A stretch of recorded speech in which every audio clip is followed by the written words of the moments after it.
Welcome back to Story Time with Port Discovery. This time we're reading Chapter 8 of L. Frank Baum's The Wonderful Wizard of Oz.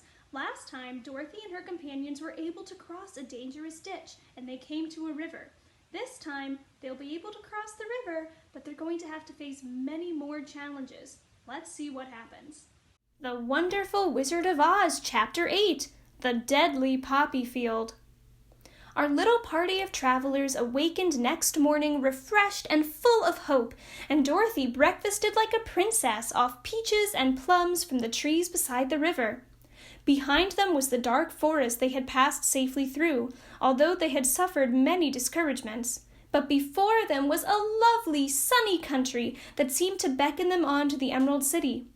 To be sure, the broad river now cut them off from this beautiful land, but the raft was nearly done, and after the Tin Woodman had cut a few more logs and fastened them together with wooden pins, they were ready to start.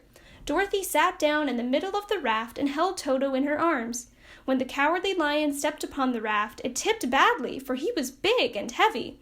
But the Scarecrow and the Tin Woodman stood upon the other end to steady it, and they had long poles in their hands to push the raft through the water. They got along quite well at first, but when they reached the middle of the river, the swift current swept the raft downstream, farther and farther away from the road of yellow brick, and the water grew so deep that the long poles would not touch the bottom. "This is bad," said the Tin Woodman, "for if we cannot get to the land, we shall be carried into the country of the Wicked Witch of the West, and she will enchant us and make us her slaves." "And then I should get no brains," said the Scarecrow.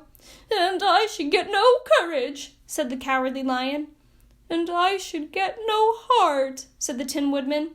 "And I should never get back to Kansas," said Dorothy. "We must certainly get to the Emerald City if we can," the Scarecrow continued, and he pushed so hard on his long pole that it stuck fast in the mud at the bottom of the river, and before he could pull it out again or let go, the raft was swept away, and the poor Scarecrow left clinging to the pole in the middle of the river. "Goodbye," he called after them, and they were very sorry to leave him. Indeed, the Tin Woodman began to cry, but fortunately remembered that he might rust, and so dried his tears on Dorothy's apron. Of course, this was a bad thing for the Scarecrow. "I am now worse off than when I first met Dorothy," he thought. "Then I was stuck on a pole in a cornfield, where I could make believe scare the crows at any rate. But surely there is no use for a Scarecrow stuck on a pole in the middle of a river. I am afraid I shall never have any brains after all." Down the stream the raft floated, and the poor Scarecrow was left far behind. Then the Lion said, "Something must be done to save us. I think I can swim to the shore and pull the raft after me, if you will only hold fast to the tip of my tail." So he sprang into the water, and the Tin Woodman caught fast hold of his tail, and when the Lion began to swim with all his might toward the shore. It was hard work, although he was so big, but by and by they were drawn out of the current, and then Dorothy took the Tin Woodman's long pole and helped push the raft to land. They were all tired out when they reached the shore at last and stepped off upon the pretty green grass, and they also knew that the stream had carried them a long way past the road of yellow brick that led to the Emerald City. "What shall we do now?" asked the Tin Woodman, as the Lion lay down on the grass to let the sun dry him. "We must get back to the road in some way," said Dorothy. "The best plan will be to walk along the river bank until we come to the road again," remarked the Lion.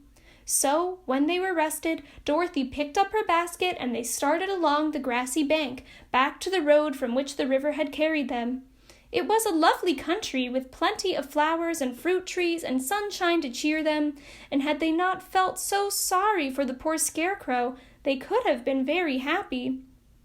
They walked along as fast as they could, Dorothy only stopping once to pick a beautiful flower, and after a time the Tin Woodman cried out, "Look!" Then they all looked at the river and saw the Scarecrow perched upon his pole in the middle of the water, looking very lonely and sad. "What can we do to save him?" asked Dorothy. The Lion and the Woodman both shook their heads, for they did not know. So they sat down upon the bank and gazed wistfully at the Scarecrow until a stork flew by, which, seeing them, stopped to rest at the water's edge.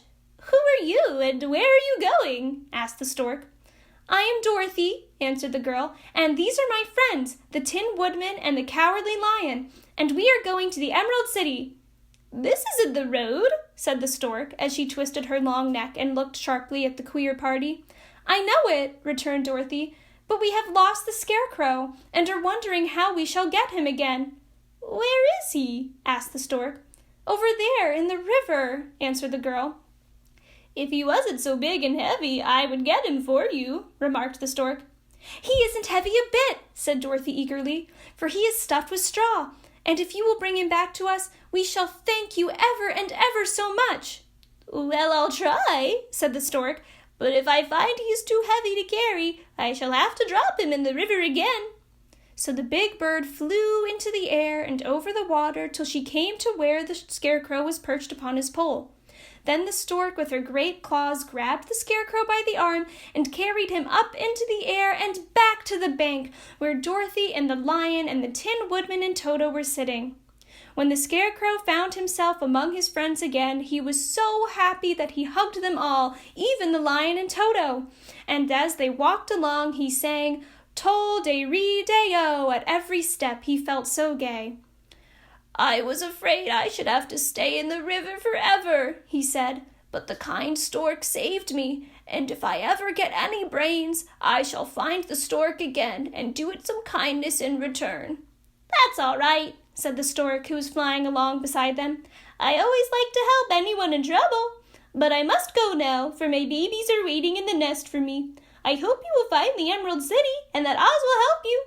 "Thank you," replied Dorothy, and then the kind stork flew into the air and was soon out of sight. They walked along listening to the singing of the bright-colored birds and looking at the lovely flowers which now became so thick that the ground was carpeted with them. There were big yellow and white and blue and purple blossoms, besides great clusters of scarlet poppies, which were so brilliant in color they almost dazzled Dorothy's eyes. "Aren't they beautiful?" the girl asked, as she breathed in the spicy scent of the flowers. "I suppose so," answered the Scarecrow. "When I have brains, I shall probably like them better." "If only I had a heart, I should love them," added the Tin Woodman. "I always did like flowers," said the Lion. "They seem so helpless and frail, but there are none in the forest so bright as these." They now came upon more and more of the big scarlet poppies, and fewer of the other flowers, and soon they found themselves in the midst of a great meadow of poppies. Now it is well known that when there are many of these flowers together, their odor is so powerful that anyone who breathes it falls asleep, and if the sleeper is not carried away from the scent of the flowers, he sleeps on and on forever. But Dorothy did not know this, nor could she get away from the bright red flowers that were everywhere about. So presently her eyes grew heavy, and she felt she must sit down to rest and to sleep. But the Tin Woodman would not let her do this. "We must hurry and get back to the road of yellow brick before dark," he said, and the Scarecrow agreed with him. So they kept walking until Dorothy could stand no longer. Her eyes closed in spite of herself, and she forgot where she was, and fell among the poppies, fast asleep. "What shall we do?" asked the Tin Woodman. "If we leave her here, she will die," said the Lion. "The smell of the flowers is killing us all. I myself can scarcely keep my eyes open, and the dog is asleep already." It was true. Toto had fallen down beside his little mistress, but the Scarecrow and the Tin Woodman, not being made of flesh, were not troubled by the scent of the flowers. "Run fast," said the Scarecrow to the Lion, "and get out of this deadly flower bed as soon as you can. We will bring the little girl with us, but if you should fall asleep, you are too big to be carried." So the Lion aroused himself and bounded forward as fast as he could go. In a moment he was out of sight. "Let us make a chair with our hands and carry her," said the Scarecrow. So they picked up Toto and put the dog in Dorothy's lap, and then they made a chair with their hands for their seat and their arms for the arms, and carried the sleeping girl between them through the flowers. On and on they walked, and it seemed that the great carpet of deadly flowers that surrounded them would never end. They followed the bend of the river and at last came upon their friend the lion, lying fast asleep among the poppies. The flowers had been too strong for the huge beast, and he had given up at last and fallen only a short distance from the end of the poppy bed, where the sweet grass spread in beautiful green fields before them. "We can do nothing for him," said the Tin Woodman sadly, "for he is much too heavy to lift. We must leave him here to sleep on forever, and perhaps he will dream that he has found courage at last." "I'm sorry," said the Scarecrow. "The lion was a very good comrade for one so cowardly. But let us go on." They carried the sleeping girl to a pretty spot beside the river, far enough from the poppy field to prevent her breathing any more of the poison of the flowers, and here they laid her gently on the soft grass and waited for the fresh breeze to waken her. Thank you so much for tuning in to Chapter 8 of The Wonderful Wizard of Oz. Be sure to stay tuned for Chapter 9 and lots more fun coming your way soon. My name is Miss Cailin, and I'll see you next time.